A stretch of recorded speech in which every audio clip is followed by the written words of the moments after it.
Hi folks, welcome back to 7.1 part 2. And in this video, we're going to take a look at trigonometric identities and just simplifying them, all right? So I know it's going to sound a little vague, like what it means to simplify, but really we're just going to try and turn it into a more compact version. Sometimes that means only having one trig function as opposed to two. Sometimes that means getting rid of a fraction, but it's going to mean different things in different cases. All right, so we're going to take a look at these 4 examples together. All right, example 1. So I've got secant theta over tangent theta. Now, one of my favorite strategies is to turn everything into sine and cosine. All right, sometimes when I do that, it allows me to go ahead and simplify a little bit more easily. All right, so I'm going to go ahead and do that first. And I'm also going to be annotating what each step is. And that's something that I expect you to do as well. All right. It's good practice in remembering vocabulary, but also to help yourself remember how you did the work that you did. Okay. So first thing I'm going to do, I'm going to take this, and instead of writing secant theta, I'm going to write 1 over cosine theta. All right.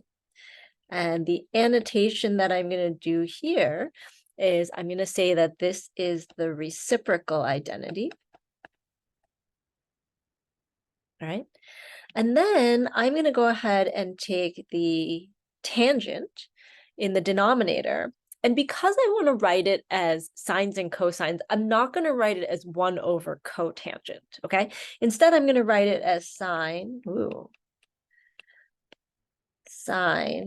theta over cosine theta. All right, and so this comes from the tangent, and the annotation that we can make here is that this is our quotient identity.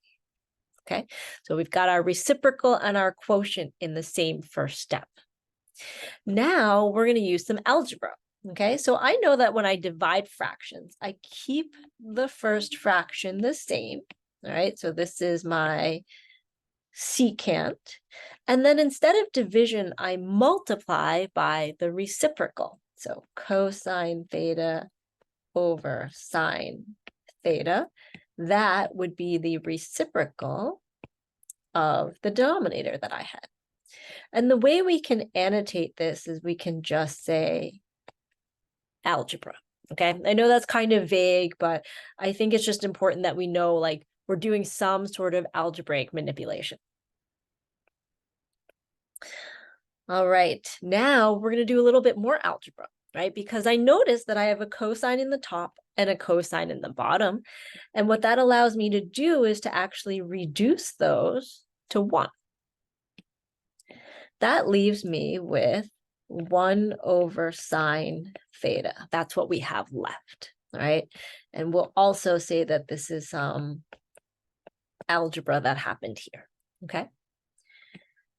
Now, last but not least, I have 1 over sine theta. Can I write that as a single trig function? And if I think about it, 1 over sine is really cosecant theta. And that I do want to label, that is the reciprocal function. So I want to make sure I write down the name of that identity, okay? All right, and so we've taken secant theta over tangent theta, and we've simplified it to make cosine, all right? And there, my friends, we are done with that first example. All right, let's take a look at number 2. Now, same thing, I'm going to write out each step and I'm going to explain in those words what I used, okay? And that's going to be really important for us to keep in mind, that when we're writing these, I don't want to just see the work, I want to see your annotations as well. All right, so let's use the same strategy we used last time, okay? So I'm going to start with the tangent, and I'm going to write that with sines and cosines. And then this cosine is already with cosine, so I don't need to do anything to it. So I'm going to get sine theta over cosine theta. That came from the tangent. times cosine theta. And I'm actually going to write this as cosine theta over 1, okay? Because I can take anything and make it into a fraction by putting it over 1. And the reason I'm doing that is because when I'm working with a fraction, it's usually easier if the other thing's a fraction as well. So before we forget, let's annotate. We're going to write reciprocal. Oh, no, we're not going to write reciprocal. We're going to write quotient because we're taking sine and dividing it by cosine to get the tangent. Now, what can we do? I notice again, I have cosine on the top, cosine on the bottom. Those reduce. And what am I left with? Sine theta over 1. Okay, so I can say that this is some algebra. And then sine theta over 1 is just sine theta. So take a little bit more algebra, and I've turned tangent theta cosine theta into sine theta. Done. All right, let's take a look at example 3. Okay, I've got cosine of pi over 2 minus theta times cotangent. Now, if memory serves me correctly, this we called our co-function identity. Okay, so we're going to use this co-function identity for this one. And then I'm going to suggest that we take this cotangent and we write it in terms of sine and cosine. Okay, again, that's just a general good strategy to go with. So let's see, the co-function of cosine was sine theta. So that came from the cosine pi over 2 minus theta.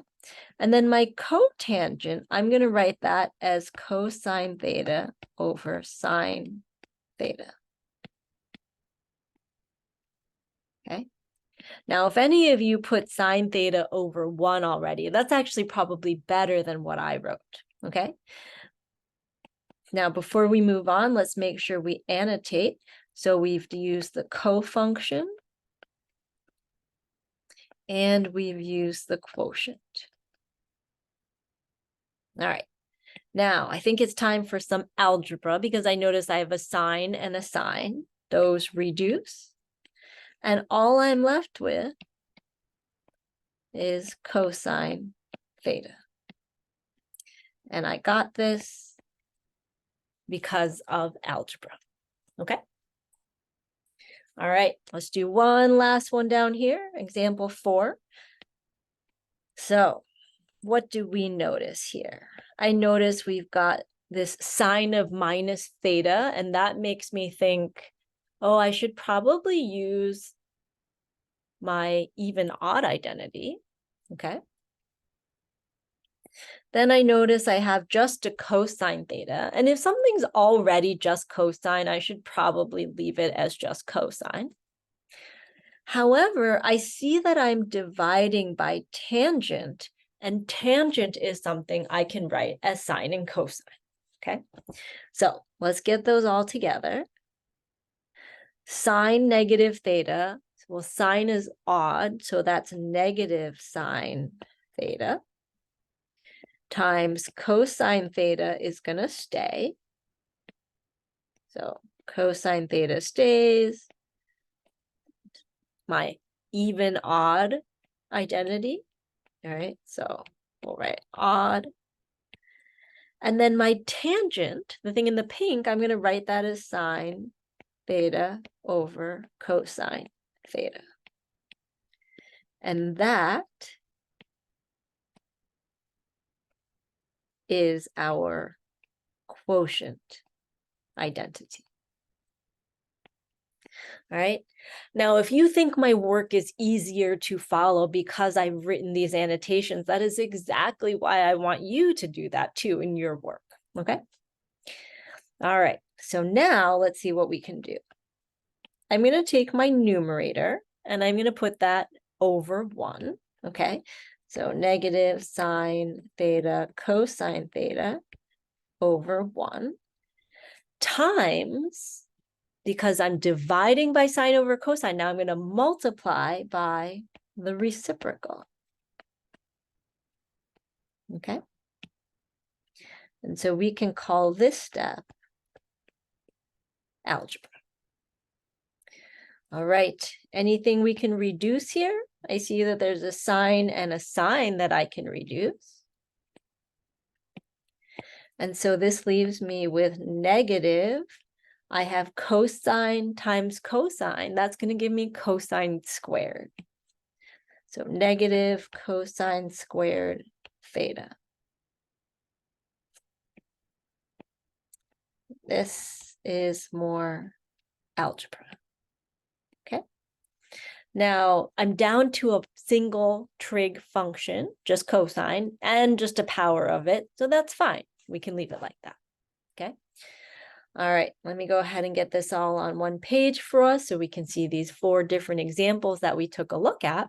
But that's where we're going to stop in this video. And in the next video, we're actually going to take a look at what it means to verify an identity. Okay, so come on back for part 3.